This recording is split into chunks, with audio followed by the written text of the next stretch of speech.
ليه الناس ما بتشوفش نعم ربنا عليه؟ ليه الناس ما بتعدش الحاجات دي؟ لا بيشوفوها ولا بيعددوا النعم. انشغال بالمفقود، استجابة لوسوسة الشيطان، نسبة النعمة لنفسي والفضل لنفسي. نسوا حديث النبي عليه الصلاة والسلام: رب لا تكلني إلى نفسي طرفة عين. تكلني العورة وخطيئة والله يا رب ونقيصة. كبيرة الاستغناء عن الله وإرادة العلو على الخلق. لا، كبيرة إنك تستغني عن ربنا، تثق في نفسك. أمال إيه؟ لا حول ولا قوة إلا بالله. لا حول لي عن المعصية ولا قوة لي على الطاعة إلا بالله. الاعتراض أصلا على قدر الله والله من الكبائر الباطنة.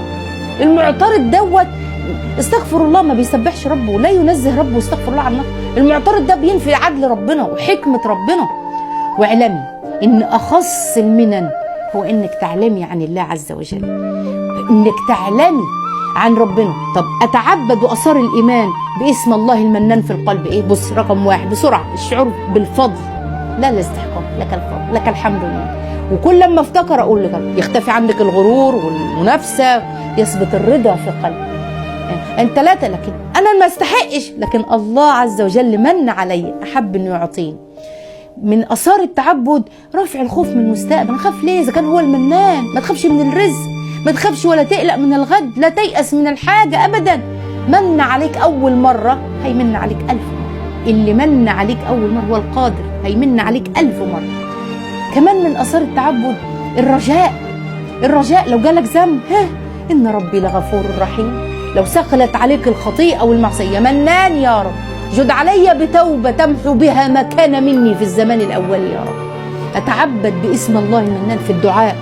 أبدأ بدعاء: يا رب يا حنان يا منان يا وهاب يا كريم يا فرج يا رب يا مقتدر يا رب يا صاحب المنة الواسعة. الدعاء اسم الله. اللهم إني أسألك، الحديث اللي قلناه، إني أسألك بأنك لك الحمد لا إله إلا أنت المنان بديع السماوات والأرض يا حي يا قيوم ذو الجلال والإكرام. لحظة ضيق، لحظة حزن، استجابة في السجود، الله يعطيك.